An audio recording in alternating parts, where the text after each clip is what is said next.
안녕하세요. 찐 히스토리 TV의 윤섭쌤이에요. 자, 오늘은 1910년대 민족운동에 대해서 알아보려고 하는데요. 앞 시간에 선생님이 1919년 3.1운동이 일어났었다라고 얘기했어요. 3.1운동 같은 경우에는 전 민족이 계층에 상관없이 다들 만세운동을 했었던 부분이고요.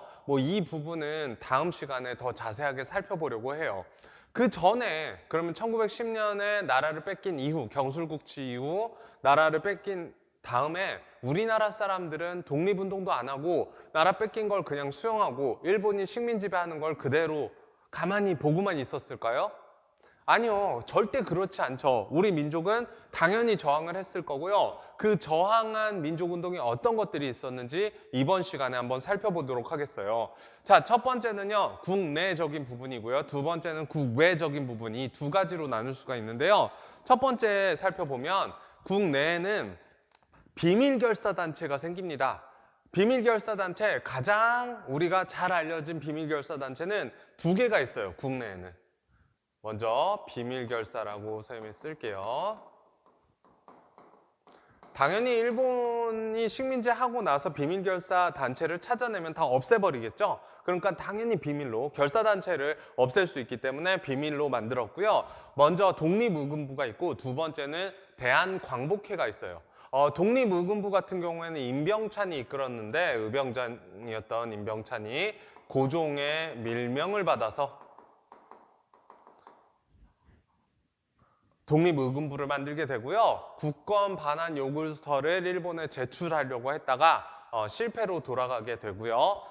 이들이 독립의금부가 했었던 것 중에 가장 모토로 삼았던 거, 제일 중요한 내용이 뭐냐면 바로 복벽주의예요. 복벽주의라는 건 뭐냐면 왕을 다시 세우려고 하는 거예요. 그러니까 옛날로 다시 돌아가려고. 그래서 즉 고종 황제를 다시 황제로서 올리려고 했었다라는 게 복벽주의라는 거 기억해 주시면 될 것 같아요. 그래서 독립의금부, 임병찬, 국권반환 요구서, 복벽주의 요건 기억해 주셔야 되고요. 대한광복회를 살펴보면 대한광복회라는 단체는 박상진, 김자진. 김자진은 이름 많이 들어보셨죠? 네, 나중에 청산리 대첩을 이끌었던 그 김자진 장군이 맞습니다. 그래서 박상진, 김자진 이 두 사람이 이끌었었던 단체로 국내와 만주를 연결해서 여러 곳에 지부를 뒀었던 거고요. 지부를 뒀었고요. 대한광복회는 강령이 아직까지 남아있기 때문에 대한광복회도 시험에 굉장히 잘 나옵니다. 그래서 그 강령도 같이 기억해 두시면 좋은데 이 강령도 나중에 사료 수업할 때 한번 살펴보도록 할게요. 그리고 이들이 기본적으로 나라를 세울 때 모토로 삼았던 건 뭐냐면 바로 공화정입니다. 공화정은 지난번에도 선생님이 설명을 했지만 대표를 뽑는 거죠. 그러니까 왕이 필요 없는 대표를 뽑는 그러한 정치 체제를 모토로 삼았었다라는 거 기억해 주시면 될 것 같아요. 자, 두 번째는 국외에서 일어난 민족운동입니다. 1910년도에 국외에서는요, 대표적으로 중국에서 일어난 민족운동과 러시아에서 일어난 민족운동, 그리고 미국 쪽에서 일어난 민족운동, 이 세 가지로 해외 민족활동, 국외적인 부분의 민족활동을 알아볼 수가 있고요. 우리나라랑 가장 국경을 접해서 가장 가까우면서도 우리나라 사람들이 익숙하게 넘어가서 살았던 지역인 이 만주 지역과 간도 지역에서 우리나라 사람들이 무엇을 하느냐? 활발하게 1910년대에 민족운동을 합니다. 1920년대에 그러니까 독립전쟁이나 이런 것도 전부 대다수가 다 만주에서 일어나고 30년대도 만주에서 주로 활동이 이루어지죠. 그러니까 우리에게는 약간 백두산 경계 너머로 만주라든지 간도가 우리 민족이 근접해서 국경을 접하고 있으면서 근접해서 살아가면서 또한 무엇을 할 수 있게 독립운동을 하기에 굉장히 적합한 곳이었다라고 기억해 주시면 될 것 같아요. 자, 먼저 국외 민족운동에서 중국 쪽 먼저 살펴보도록 하겠습니다. 중국 쪽은 크게 네 군데로 나눠볼 수가 있는데요. 첫 번째 서간도, 두 번째 북간도, 세 번째 만주, 북만주 지역, 그리고 네 번째 상하이, 요 네 곳을 나누어서 살펴볼 수가 있습니다. 첫 번째 서간도는요, 신민회가 이 해체되기 전에 시민회가 넘어가서 이 삼원보를 개척해요. 삼원보 지역을 개척하고 요건 또 지도로 한번 살펴보도록 할게요. 근데 뭐 대충 그림을 그리면 이렇게 요렇게 여기 백두산이고 여기 우리나라 경계라고 치면 여기 백두산을 놓고 뭐 두만강과 압록강 경계라고 친다면 서간도 지역은 이쪽 지역을 얘기하는 거죠. 그리고 북간도 지역은 이쪽 지역, 북만주 지역은 이 위를 얘기하는 거고요. 상하이는 다들 아시겠지만 중국 본토 오른쪽 옆에 왼쪽. 그러니까 지도를 어디 그리기가 마땅치 않은데요. 그냥 간단하게 그려보면 이렇게 놓고 봤을 때 이 지역 여기가 상하이다. 그래서 서간도, 북간도, 북만주, 상하이 이렇게 나누어 볼 수 있다. 그리고 블라디보스토크는 어디냐? 여기에 있다라는 거. 요 정도로 기억해 주시면 될 것 같아요. 그래서 우리나라랑 국경을 접하는 러시아 접경 지역이라는 거 기억해 주시면 될 것 같고요. 자, 서간도에는 이렇게 신민회가 삼원보를 개척했고 신민회는 무슨 사건 때문에 해체됐었다 그랬죠?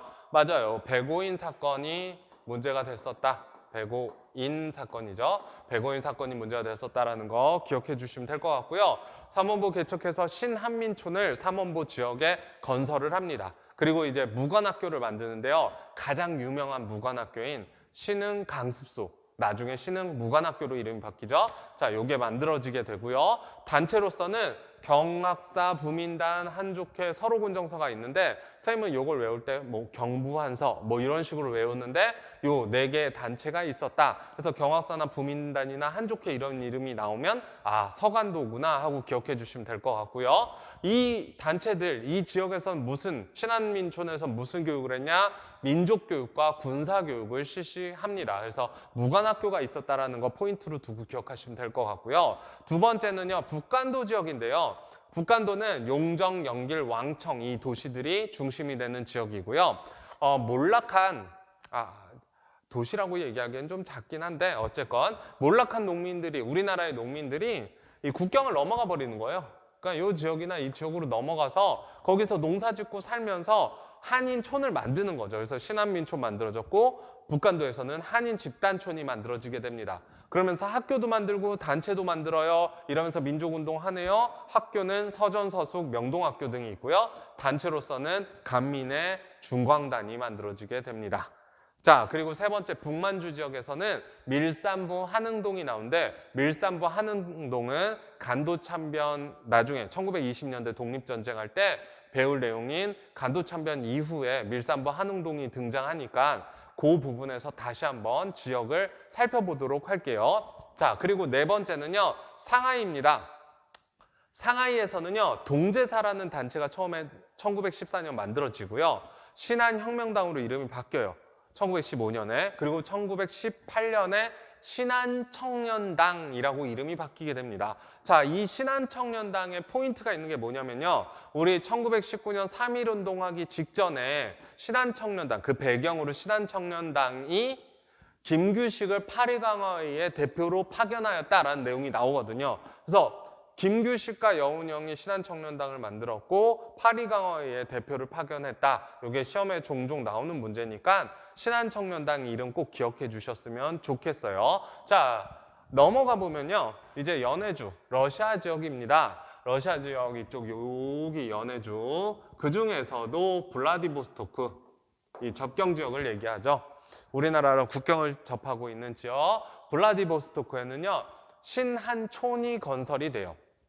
그리고 이 지역에는 단체가 크게 두 개로 나눠질 수 있는데 첫 번째는 권업회라는 단체가 만들어졌다가 요게 이제 대한광복군 정부로 이름이 바뀌게 되고요. 두 번째 전로한족회 중앙총회가 있었어요. 요건 1917년에 만들어졌는데 요게 3.1운동 이후에 대한국민의회로 이렇게 이름이 바뀌어서 3.1운동과 연관돼서 우리 임시정부 할 때 이 대한국민의회 블라디보스토크 지역에 있는 대한국민의회가 있다라는 거 다음 시간에 한번 또 살펴볼 수 있을 것 같아요. 그리고 마지막으로 미주는요.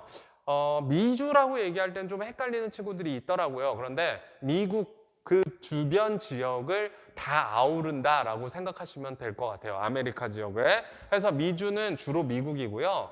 이때 당시에 일제가 이제 우리나라를 침략할 당시 우리나라 사람들이 꽤나 많이 이민을 가서 살던 곳이 미국이에요. 미국이나 멕시코 이런 지역, 하와이 이런 곳에. 그래서 한인 사회가 이미 형성이 돼 있었고요. 이 한인 사회에서 만들어진 단체들은 크게 세 가지로 나눠볼 수가 있는데, 첫 번째는 안창호 선생님이 만드셨던 대한인 국민회. 이거 뭐 예전에 무한도전이라는 프로그램에서 보면 대한인 국민회에 대해서 굉장히 자세하게 안창호 선생님의 발자취를 잘 따라갔었던 내용들이 나와요. 그래서 그런 부분 나중에 혹시 무한도전, 뭐 안창호, 대한인 국민회 이런 걸 찾아보시면 더 좋은 설명이 많이 나오니까 한번 시간 있으실 때 보시면 될 것 같고요. 두 번째는 대조선 국민군단이 1914년에 하와이에서 만들어지게 됩니다. 그리고 마지막으로 세 번째, 멕시코에서는요, 숙무학교가 만들어지게 해서 이제 군인을 만들어내는 학교가 이렇게 만들어지게 된다라는 거. 이것까지 기억해 주시면 될 것 같아요. 그래서 1910년대에 우리 민족이 나라를 뺏기고 나서 3.1운동까지 꾹꾹 참고 있었던 게 아니고, 거의 10년 동안을 참고 있었던 게 아니고, 국내에서는 비밀결사단체로, 국외에서는 여러 지역에서 민족운동을 계속 펼치고 민족학교를 만들고, 또한 우리가 독립을 하기 위한 전쟁 준비를 하고 있었다라는 거 기억해 주시면 될 것 같아요. 자, 오늘 수업은 여기까지 하겠습니다.